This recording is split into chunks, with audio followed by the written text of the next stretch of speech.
Hello, Professor Cement here again for U.S. History 2201, Sections 3 and 6. This is the third and final lecture for Week 8, Era of the Common Man. This is about the presidency of Andrew Jackson. I'm going to now turn off the video camera. You will no longer see my handsome face, and you will be seeing simply the PowerPoint presentation.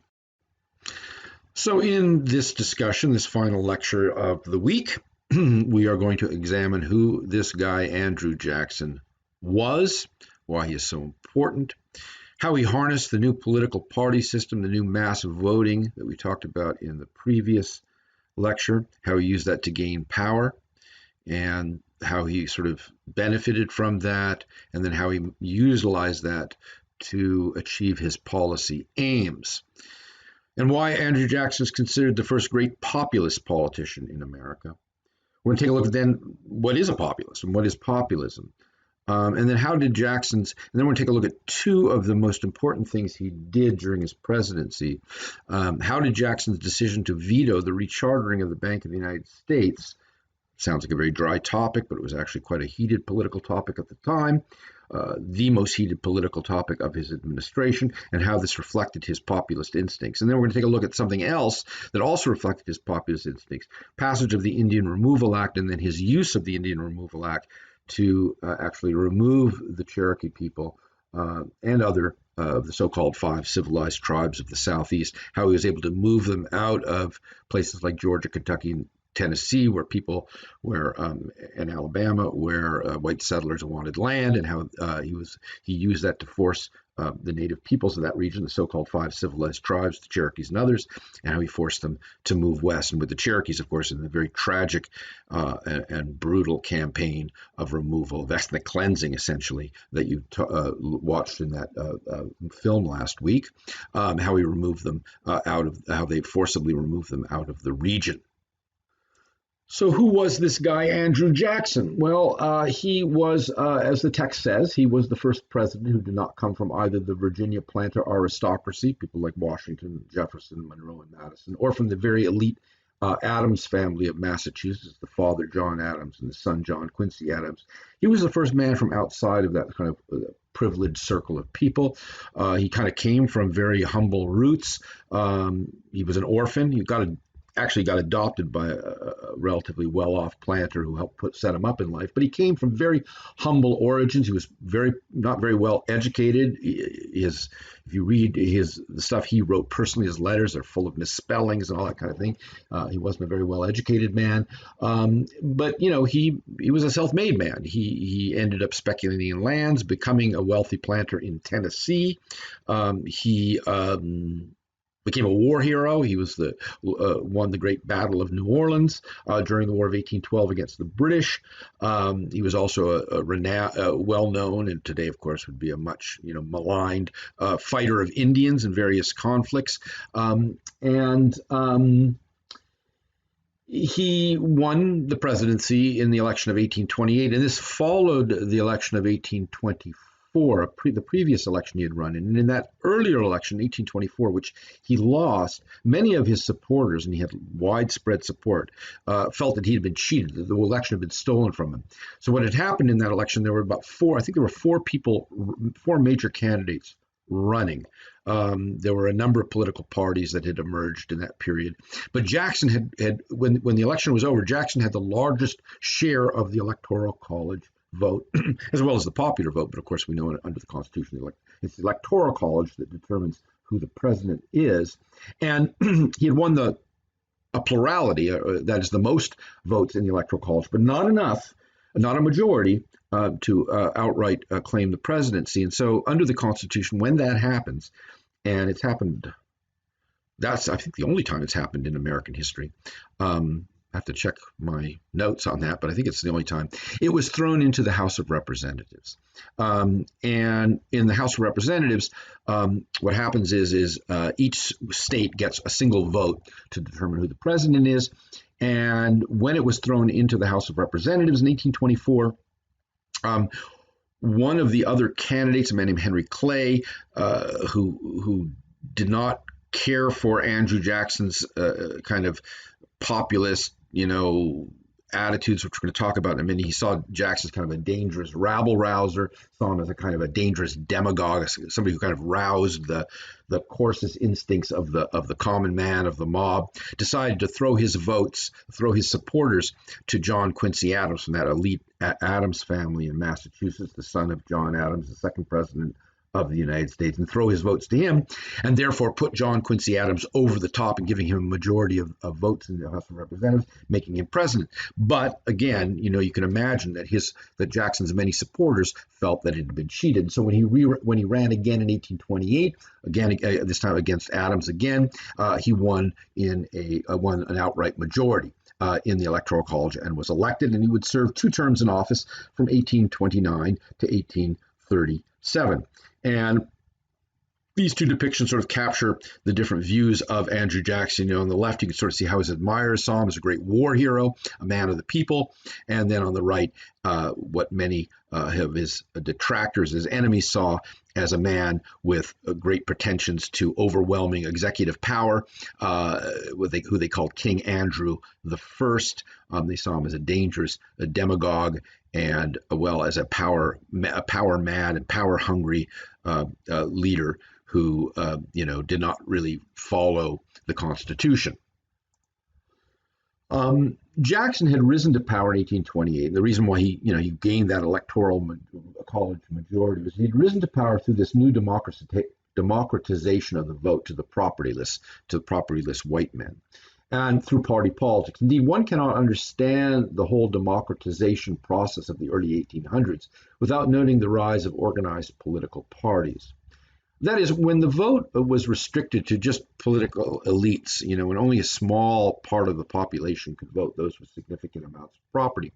Politicking, running for office was a much more restrained affair. It was a much more personal connection kind of affair. You appealed to certain elites in a certain area, and that was to guarantee you enough votes to win.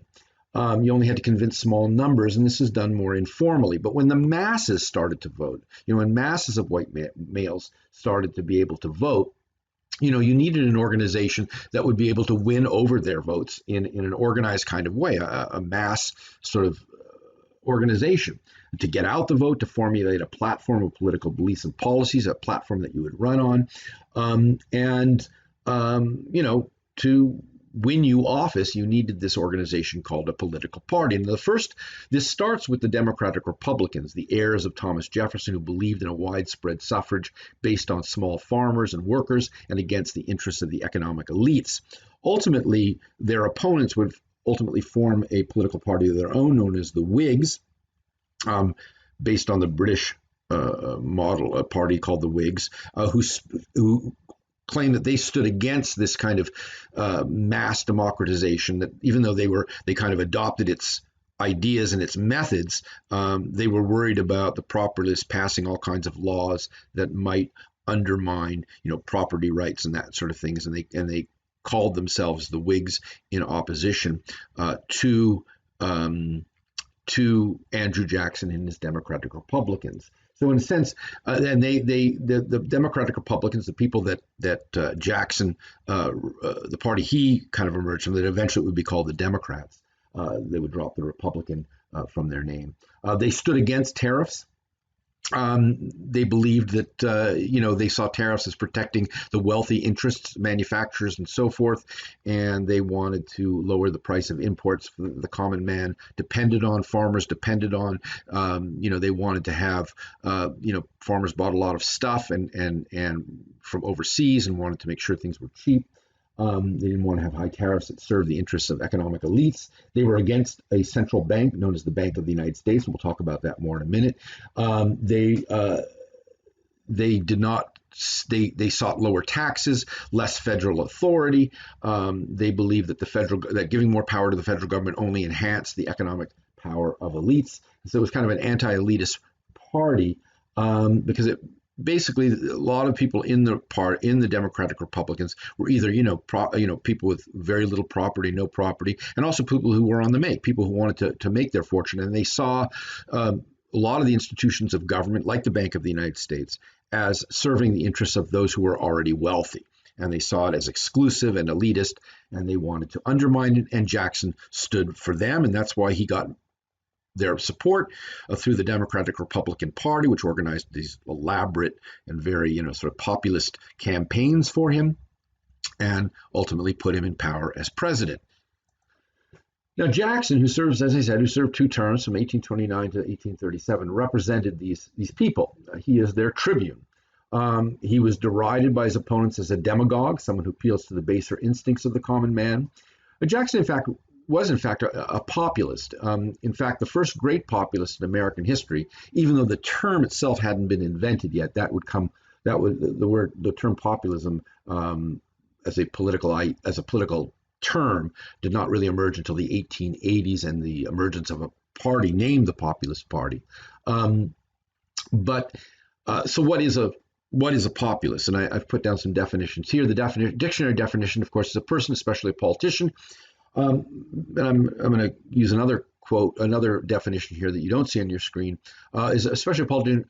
So a populist is a person, especially a politician, who strives to appeal to ordinary people, who feels that their concerns are disregarded by established elite groups. And the definitions here are political philosophy, supporting the rights and power of the people in their struggle against the privileged elite. So it sees itself as seeing sort of a conspiracy of economic elites to keep the common people down, and it argues for power going to the people through their populist leaders who will,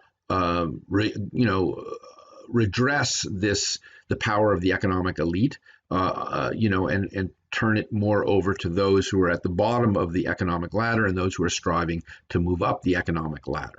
And that's what populism is, and Jackson clearly represented that kind of thing, even though, as I said before, the term really didn't emerge till, as this other definition says, the farmers' movement of the late 1800s that demanded government aid for the common farmer and worker.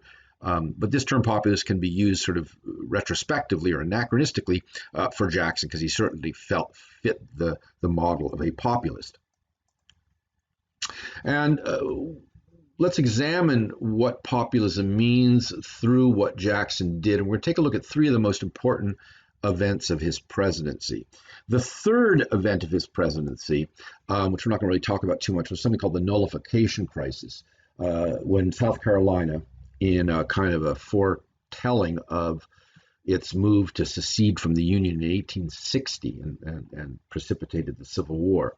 In 1830, South Carolina declared that a high tariff that had been passed before Jackson came into office, I should say in 1828, not 1830, but 1828, the government had passed a high tariff, which many ordinary people in South Carolina were very much opposed to. And in fact, planters were oftentimes opposed to it too, because they imported a lot of goods from countries in Europe, and they didn't like this high tariff being placed on those goods. They thought it served the interests of manufacturers in the Northeast, who would have their own products protected by a high tariff, because a high tariff, of course, raises the prices of imports. And Jackson, even though he was definitely an opponent of high tariffs, because he was this sort of populist man from the South, a planter himself, he did not like the tariff, but he was also a strong believer in federal power. He did not believe that federal power should be challenged by the states, and he got Congress to pass a law allowing him to send troops in to enforce this law that basically what South Carolina had done in 1832 was it basically said, we're not going to accept this federal law. We're simply not going to allow it to be enforced inside the state borders of South Carolina. And Jackson felt, well, by doing this, they were undermining federal authority, and that this would be if South Carolina was allowed to do this, any state could do it, and it would end the Union. Ultimately, it would cause the Union to fall apart. And in fact, Jackson proved to be right, because in 1860, when South Carolina was, very angry at the election of Abraham Lincoln, who they saw as somebody who was going to undermine the institution of slavery, they seceded from the Union. And Jackson felt if South Carolina could nullify any federal law that it wanted to, other states would follow, and then what would be the point of the federal government? The whole Union would collapse. And so he ultimately got this Force Act passed that allowed him to send in troops to enforce the law in South Carolina. And ultimately, South Carolina was forced to back down in the face of this show of force by Jackson. All right, so that's the nullification crisis. But the 2 other main issues, the more populist issues that Jackson pursued during his presidency, one was concerned the Bank of the United States. Now, the Bank of the United States is a central bank, and I'll explain what that means in a minute. There were actually two banks of the United States. The first one had been put into place in 1791 by Alexander Hamilton. It had a charter to last 20 years, and when that charter came up in 1811, it was not renewed and it disappeared. Then in 1816, the Bank of the United States was chartered anew, oftentimes referred to by historians as the second bank of National Bank of the United States, or Second Bank of the United States. And it too received a 20-year charter in 1816, which meant that in 1836, which of course was during the presidency of Andrew Jackson, its charter came up for renewal. And Jackson famously vetoed its rechartering by Congress. Now, let me explain a little bit what the Bank of the United States was, what a central bank is. Of course, we have a central bank today in the United States. It's called the Federal Reserve Bank, or the Federal Reserve Board. And what the Federal Reserve Board does is a little more expansive than what the Bank of the United States did, but basically what central banks did. And the Bank of the United States was modeled on, of course, the most powerful central bank of its time, the Bank of England. Basically, it regulates the currency. I mean, first, of course, it serves as kind of the government's bank. So the government deposits its funds there, and then the bank issues checks and whatever based on those funds. So it acts as kind of the distributing arm of the government when it's spending money, and it holds the money of the United States. But that's not really its main role. What its main role is to kind of control the money supply. It basically is designed and has a variety of tools at its command to control the money supply. It could keep local banks that were, of course, local banks around the country, which were chartered by states, in those days issued their own kind of money. It wasn't legally money because the Constitution reserves that to the United States government. But they could kind of issue these kind of quasi currencies that people accepted as money. And they were very widespread.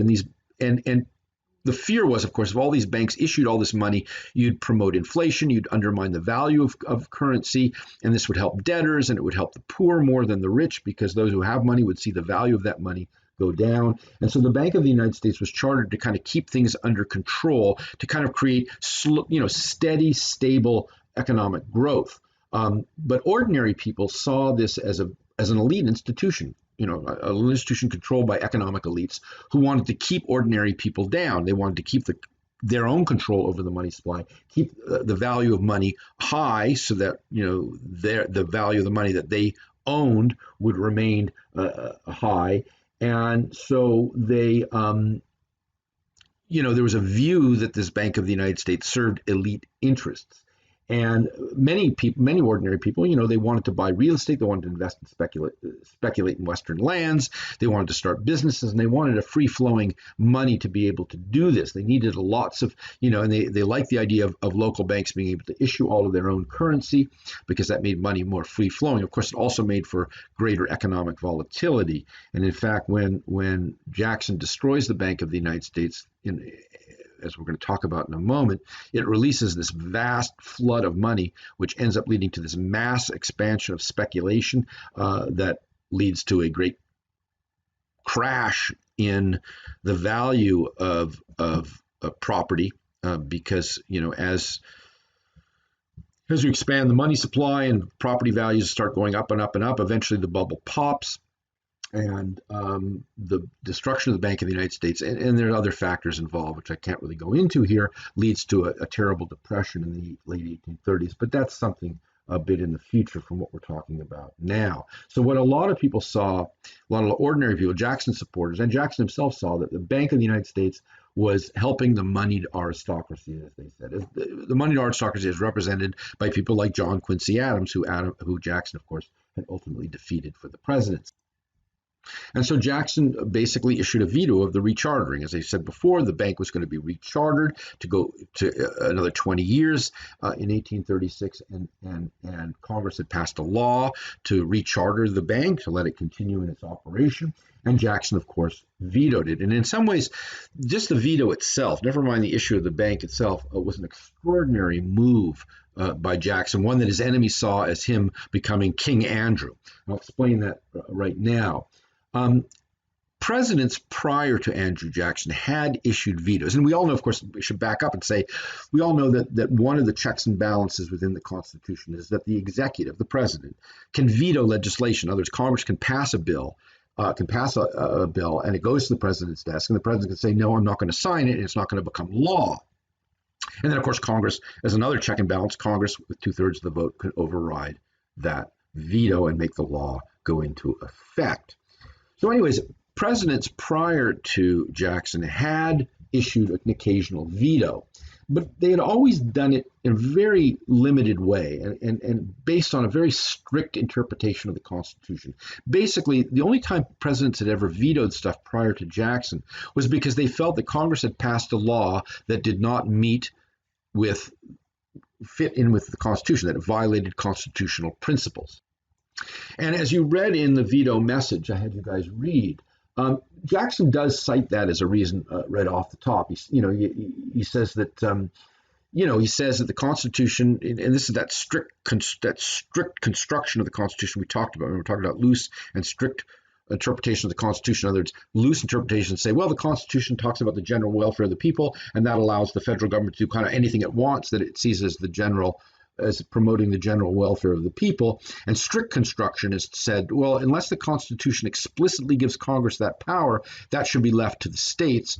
And Jackson sort of takes that strict interpretation of the Constitution and says the Bank of the United States, there's nothing in the Constitution about the government being able to set up this bank, therefore it is unconstitutional. But that's not really, and the founders, of course, that's not really what Jackson cited as the main reason for vetoing the bank's rechartering. Again, what the framers had put the veto in there for was to do what the early presidents had done, and that is to prevent a law, to try to stop a law that they felt was unconstitutional. The framers felt that it was Congress that should determine legislation. But if presidents could veto a bill not because they thought it was unconstitutional, but because they didn't like the bill, then in a sense it was giving the president the power to control what would become legislation, what would become law, which was really not supposed to be the president's power. And there's almost a loophole in the Constitution, and Jackson took advantage of this. In other words, the framers saw the president as somebody who carries out the law, not makes the law. And by Jackson issuing this veto, not based on constitutional principles, but based on the fact that he didn't like this idea of a bank and he was going to stop Congress from doing it, he was in effect, creating law, or in this case, the absence of a law. And Jackson, throughout most of his veto message that I've copied here, that was printed in a newspaper at the time, basically argued not so much on constitutional principles, but he said, on political grounds. He just said that, this is an elitist institution that helps those with money, and the rich and the powerful who bend, as he says, that too often the rich and powerful bend the acts of government to their selfish privileges. This is populism, pure and simple. And that he also argues that the farmers and the mechanics, he means industrial workers by the term mechanics, by the way, and laborers who have neither the time nor means of securing like favors to themselves have a right to complain of the injustice of government. In other words, he's vetoing the bank on political grounds because he doesn't believe in it, not because he doesn't think it's constitutional, although he cites that, but he's actually, expanding presidential powers immensely. And ever since then, of course, presidents have used the veto to shape legislation, to threaten to veto legislation, to end legislation, or to get Congress to modify legislation. In other words, the president has sort of taken a role since Jackson in using vetoes to expand their presidential powers to influence the shaping of legislation, and not just what the framers saw as the president who's designed to sort of execute the laws, to carry them out as they are passed by Congress. And so far, in terms of vetoing this, what Jackson and his supporters called this elitist institution that helped the wealthy and rich, we can use the terminology that a modern day kind of populist Bernie Sanders talks about, the 1%. He's talking about helping out the working people, the small businessmen against the wealthy elites, standing up for the little man, as well as those who are scrambling to make their way up the economic ladder. So far, so good, right? It is a strong populist message, and many of us might agree with this. That this elite, or as he saw this elite political institution, keeping common men down, was not a good thing. And so so far so good. And this is exactly what the founder, and in a sense, by vetoing this bank and ending it, he was kind of doing what the founders feared with too much democracy. That the populist message that this bank was an elitist institution helping the wealthy, and that those with little or no property kind of rose up against it and ended it.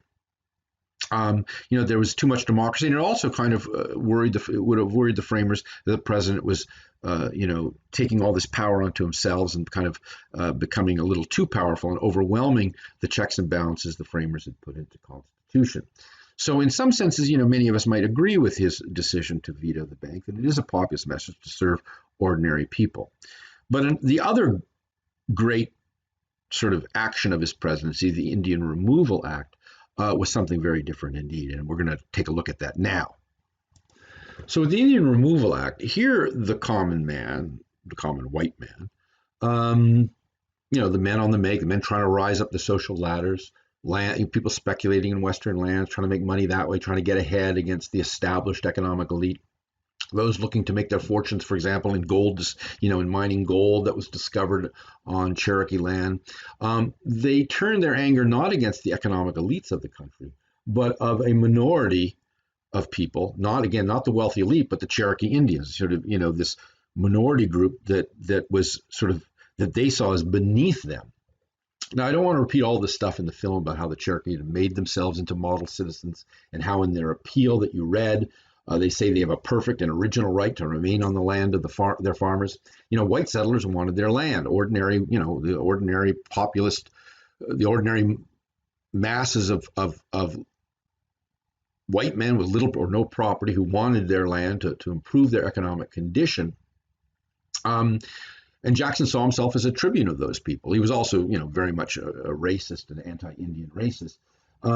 And this is what, as I said before, what historians have described for America at the time as a white man's republic. So here, the populist wrath of the people, combined with a president willing to use all of his authority and then some, ignoring the ruling of a Supreme Court for the first and only time in U.S. history. Remember, the Supreme Court at a certain point rules in the Cherokees' favor and say they don't have to leave their land, that they have sovereign rights over that territory.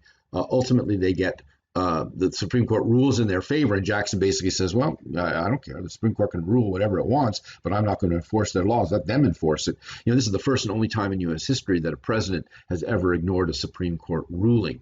And of course, the Cherokee, Jackson orders that the Cherokee be thrown off the land.